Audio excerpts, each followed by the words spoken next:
There are few things as unnerving as waking up in the dead of night. Your heart pounding, the world around you still and yet not quite silent. The clock reads 3 a.m.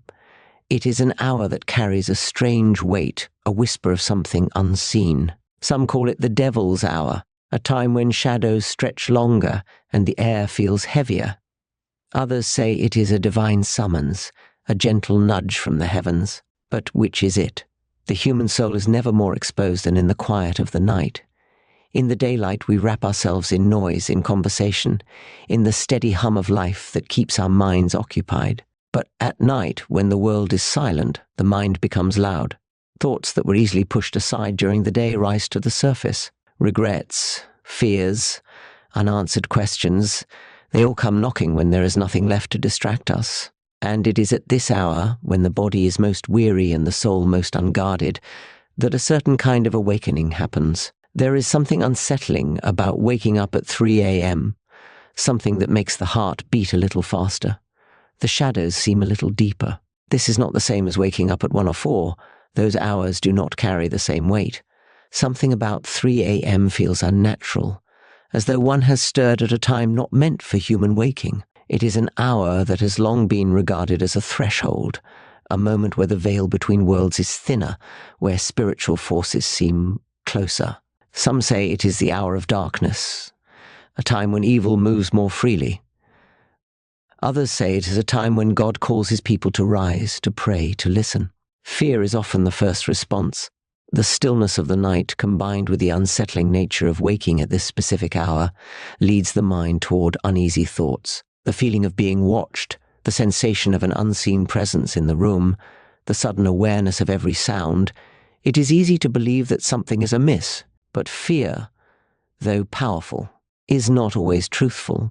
It has a way of bending reality, of making us see threats where there are none, of making us believe we are alone when we are not. It is at this moment that a choice must be made. Does one surrender to fear, or does one meet the moment with courage? History is filled with stories of those who have encountered something profound in the night. Jacob wrestled with an angel until daybreak. Samuel heard the voice of God calling his name in the darkness. Paul and Silas, imprisoned and beaten, chose to sing hymns at midnight rather than succumb to despair, and the ground shook in response. The night has never belonged solely to darkness. It has always been a time when revelation comes, when battles are fought, when souls are tested. If waking at 3 a.m. is a summons, then one must ask, who is calling? Is it fear, whispering lies meant to unsettle the spirit? Or is it something greater, an invitation to rise when the world is sleeping, to seek answers in the quiet, to pray when others do not? The answer may not be immediately clear, but the response should be. If fear presses in, push back with faith. If darkness seems near, remember that light has never been overcome by it. If the hour feels strange, then claim it as your own. It may not be a curse, but a calling. And when the soul is awakened, even at 3 a.m., it is never truly alone. There is something profoundly revealing about the night. The world, wrapped in silence, offers no distractions, no busyness to keep the mind occupied. The soul stands bare, confronted with thoughts it might rather avoid.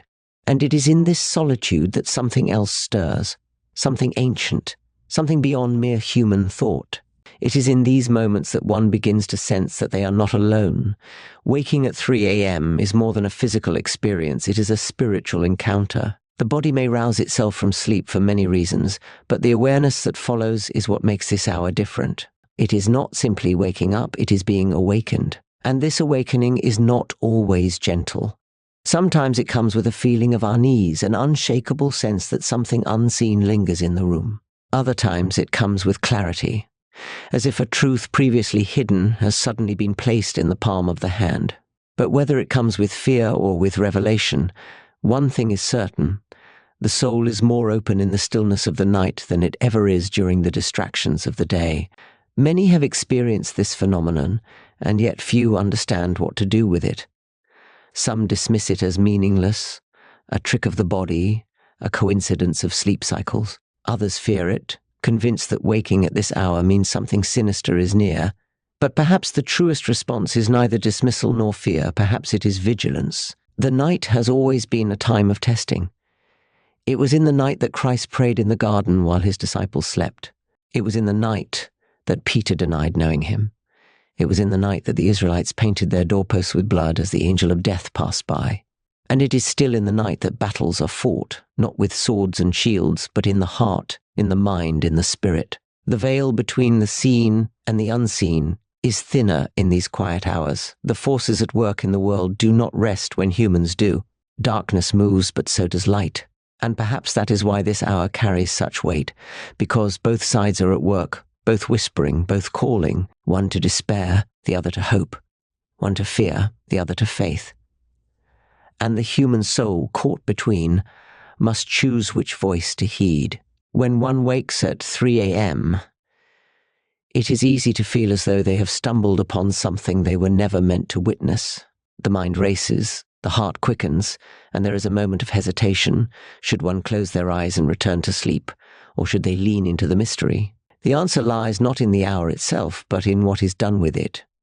Some will wake and be tormented by their own thoughts. Others will wake and find a call to prayer. But in the end, the moment belongs to those who are willing to claim it.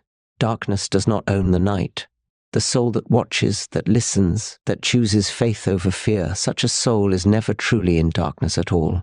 Fear is a master of deception. It twists the unknown into something sinister, taking what is unseen and filling it with dreadful possibilities. Waking at 3 a.m., with the weight of an unspoken presence lingering in the air, is the perfect moment for fear to weave its illusions. The mind becomes its own enemy, crafting shadows where there are none, turning silence into whispers, and transforming the stillness of the hour into a suffocating force. It is in this state that many surrender to dread, convinced that something dark lurks nearby, watching, waiting. But fear is a poor guide, and its voice is never the one to follow. To understand fear, one must recognize its nature. Fear thrives in isolation, feeding on uncertainty and magnifying doubt. It does not need facts. It only needs a suggestion, a creaking floorboard, a flicker of movement in the corner of the eye. The overwhelming awareness of being awake at a time when most of the world is asleep. These are all it takes for fear to plant itself deep. It does not ask permission. It arrives uninvited, laying its cold hand on the chest and pressing down until even the air feels heavy. And yet, for all its power, fear has no substance of its own. It is an echo of something else, a distortion of truth. Its strength comes not from reality, but from our willingness to believe its lies. It is easy to mistake fear for a warning, to assume that the weight in the chest and the racing of the heart are signals of real danger. History and scripture alike remind us that fear has often been a greater enemy than the threats it pretends to reveal. When the Israelites stood on the edge of the promised land, it was fear that turned them away, not swords. When Peter walked on water, it was fear that made him sink, not the sea. Time and again, fear has been the thing that binds more tightly than chains. And so, when one wakes at 3 a.m., confronted by an unshakable unease, the question must be asked, is there truly something to fear? Or is fear itself the only enemy? The answer comes in how one chooses to respond. If fear is allowed to take hold, it will dictate the night, wrapping itself around the soul and whispering its half-truths until dawn. But if it is met with resistance, with prayer, with a refusal to bow to its illusions, then its power fades. The night may still feel heavy, the air still thick with something unseen, but the weight of fear will no longer press down. For fear cannot stand in the presence of faith. It has no hold on the one who chooses not to listen. The hour itself does not bring darkness, the response to it does. And if one wakes at 3 a.m., the choice is simple: surrender to fear, or stand in the knowledge that fear, for all its threats, is nothing but a shadow. There is a reason the night has always been considered sacred. A time when mysteries unfold and the unseen draws closer. When the world sleeps, when distractions fade, when human effort ceases, something else emerges, a sense that reality is not as simple as it appears in the daylight. The night belongs to those who watch, those who listen, those who are willing to see what they might otherwise miss. And it is often in these quiet hours that the greatest encounters take place. Throughout history, the night has been a time of divine revelation. Abraham looked up at the stars and received the promise that his descendants would be as countless as the heavens. Jacob, alone and afraid, wrestled with an angel until dawn and walked away changed forever. The prophet Samuel, as a boy, was awakened in the night by the voice of God calling his name. And it was under the cover of darkness that the imprisoned Paul and Silas sang their praises until the ground shook beneath them and their chains fell away. The night has never belonged to darkness alone. It has been a place of testing, of trial, of transformation. It is a time when heaven speaks, and the soul, unguarded and still, is finally quiet enough to listen. But just as the night offers moments of divine nearness, it is also a time when other forces move unseen. It is no coincidence that fear and doubt often grow strongest in the late hours, that temptation and despair seem to find their sharpest voice when the world is asleep. The battle between light and darkness is not one confined to distant ages or faraway lands. It is fought in the heart, in the mind, in the quiet moments when no one else is watching.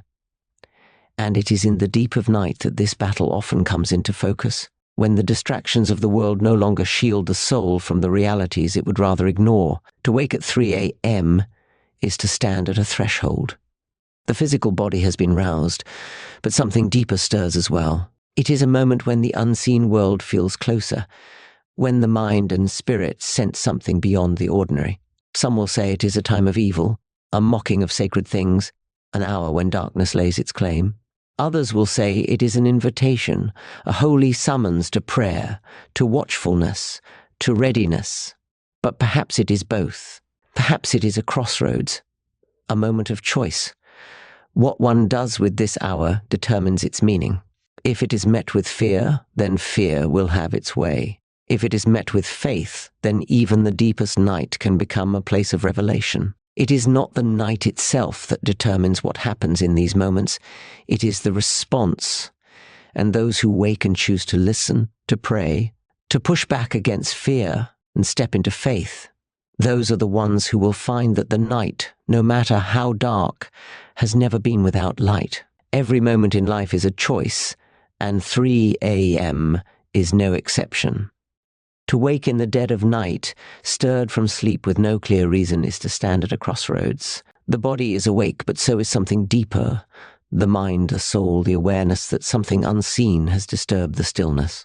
It is in this moment that one must decide, is this an hour of dread, or is it a summons? Is this a time to cower beneath the weight of unease, or is it an opportunity to stand, to listen, to pray? The night is not neutral, and neither is the soul's response to it. There is a temptation to dismiss the experience, to roll over and attempt to return to sleep, to ignore the strange awareness pressing at the edges of consciousness. But such moments are never without meaning. Why, of all hours, does this one stir so many from rest?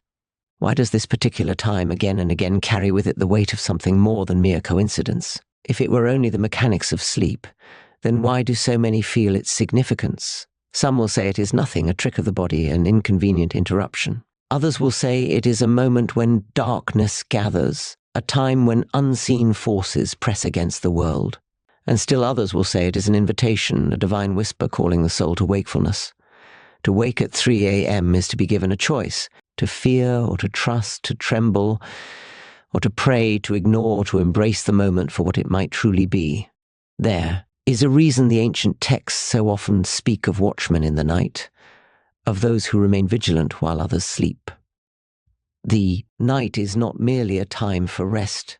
It is a time when battles are fought, when prayers are offered, when revelations are given to those who are willing to receive them. It is easy to be faithful in the daylight, when the sun is shining and fear is far away. But it is in the night that faith is truly tested. It is in the night that trust must stand on its own, without the comfort of distractions or the reassurance of company. If one wakes in this hour, what should they do? The answer is simple: meet it with intention. If fear arises, counter it with prayer. If unease lingers, seek peace in faith. If the weight of something unseen presses in, stand firm, knowing that light has never been overcome by darkness. The moment of waking is not just an inconvenience, it is a decision. And those who choose to embrace it, to claim the hour rather than fear it, will find that 3 a.m. is not a time of dread at all. It is a moment of clarity, a moment of choice, and perhaps even a moment of calling. The night has always carried its own mysteries, its own weight, its own quiet trials. To wake at 3 a.m. is not simply to wake. It is to stand at the edge of something unseen, something waiting to be understood. Some will call it a coincidence, a trick of the body, a restless mind playing games. Others will say it is the devil's hour, a time when darkness moves freely. And still others will say it is a call, a summons to watchfulness, to prayer, to encounter. But in the end, the meaning of the hour is not found in superstition or fear. It is found in the response. The night does not belong to darkness. Fear does not own the hour. And waking in this strange moment is not a sentence to dread, but an invitation to choose. Every soul that rises in the stillness must decide, will this be a moment of fear or a moment of faith? Will the night be surrendered to unease, or will it be claimed as a time of reflection, of prayer, of drawing near to the one who is never absent even in the silence? The truth is this: 3 a.m. is not a curse, it is not an omen, it is a threshold. And those who wake, those who listen, those who refuse to cower in fear but instead turn their hearts toward the light, they will find that even in the darkest hours they are never alone.